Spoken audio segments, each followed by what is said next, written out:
बड़ी भाग्यशाली जमिनिया हो जहाँ होवे शिव चर्चा। बड़ी भाग्यशाली जमिनिया हो जहाँ होवे शिव चर्चा। यही शिव चर्चा में शिव गुरु अइलन। यही शिव चर्चा में शिव गुरु अइलन। संगवा में पार्वती मैया हो जहाँ होवे शिव चर्चा। संगवा में पार्वती मैया हो जहाँ होवे शिव चर्चा। बड़ी भाग्यशाली जमिनिया हो जहाँ होवे शिव चर्चा। बड़ी भाग्यशाली जमिनिया हो जहाँ होवे शिव चर्चा। यही शिव चर्चा में ब्रह्मा जी अइलन। यही शिव चर्चा में ब्रह्मा जी अइलन। संगवा में सरस्वती मैया हो जहाँ होवे शिव चर्चा। संगवा में सरस्वती मैया हो जहाँ होवे शिव चर्चा। बड़ी भाग्यशाली जमिनिया हो जहाँ होवे शिव चर्चा। बड़ी भाग्यशाली जमिनिया हो जहाँ होवे शिव चर्चा। यही शिव चर्चा में विष्णु जी अइलन। यही शिव चर्चा में विष्णु जी अइलन। संगवा में लक्ष्मी मैया हो जहाँ होवे शिव चर्चा। संगवा में लक्ष्मी मैया हो जहाँ होवे शिव चर्चा। बड़ी भाग्यशाली जमिनिया हो जहाँ होवे शिव चर्चा। बड़ी भाग्यशाली जमिनिया हो जहाँ होवे शिव चर्चा।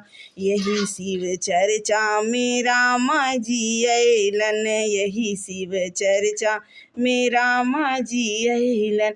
संगवा में सीता मैया हो जहाँ होवे शिव चर्चा।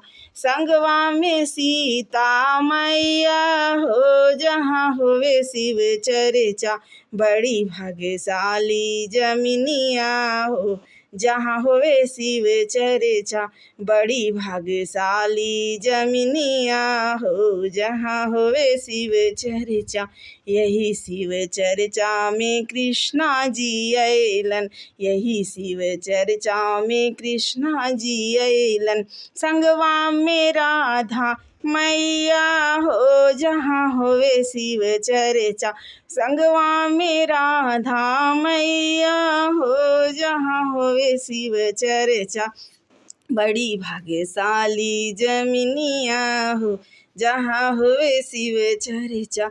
बड़ी भाग्यशाली जमिनिया हो जहाँ होवे शिव चर्चा। यही शिव चर्चा में हरिंदर भैया अइलन। यही शिव चर्चा हरिंदर भैया अइलन। संगवा में नीलम दीदी हो जहाँ होवे शिव चर्चा। संगवा में नीलम दीदी हो जहाँ होवे शिव चर्चा। बड़ी भाग्यशाली जमिनिया हो जहाँ होवे शिव चर्चा। बड़ी भाग्यशाली जमिनिया हो जहाँ होवे शिव चर्चा। यही शिव चर्चा में सब गुरु भैया अइलन। यही शिव चर्चा में सब गुरु भैया अइलन। संगवा में सभे शिष्या हो जहाँ होवे शिव चर्चा। संगवा में सभे शिष्या हो जहाँ होवे शिव चर्चा। बड़ी भाग्यशाली जमिनिया हो जहाँ होवे शिव चर्चा। बड़ी भाग्यशाली जमिनिया हो जहाँ होवे शिव चर्चा।